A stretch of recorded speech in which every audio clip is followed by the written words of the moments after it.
it's me again. So this is a short video to help you understand more about the grammar session in Unit 4 for a better community. Okay, so in today's lesson, in this unit, you will revise the two tenses you have learned so far, which are the past simple and past continuous. And on top of that, you also revise those tenses with when and while in a sentence. Okay? By the end of this video, you will be able to distinguish and use the past simple and past continuous with when and while. Okay, so first let's talk about the past simple. Well, as you have known, the past simple shows us that the action was in the past, not in the present. So this is a picture to illustrate this tense. You can see that this action, phoning of her, happens in the past and also ends in the past, right? So we will use the past simple here. She phoned me yesterday. It means that she phoned and also end the phone action.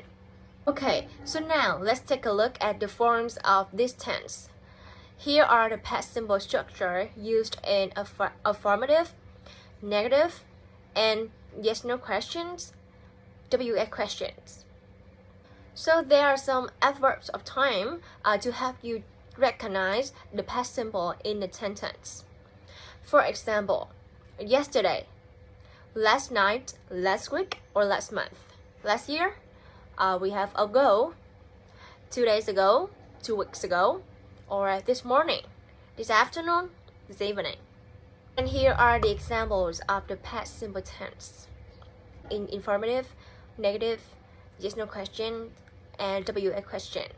So now let's move on to past continuous tense. So, as we have known, the past continuous shows us the action was already in progress at a certain time in the past, right? And the past continuous also show that the activity was in progress for some time, not just at the moment.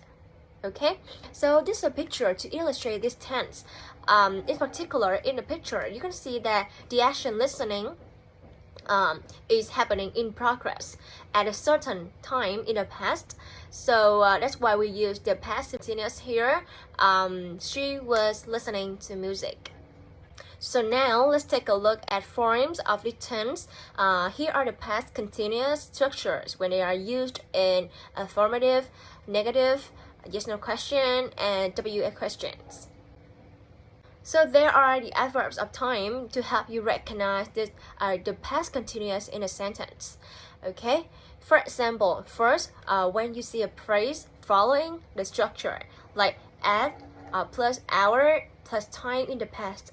For example, at 5 o'clock yesterday. Or we have the phrase at this time plus time in the past.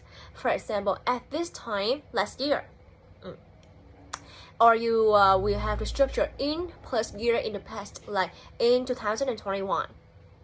Okay, or you have the phrase in the past. So here are the signal words, signal phrases that can help you recognize that is action happening used in the past continuous. So here are the examples of past continuous in affirmative, negative, WH questions, and yes/no questions.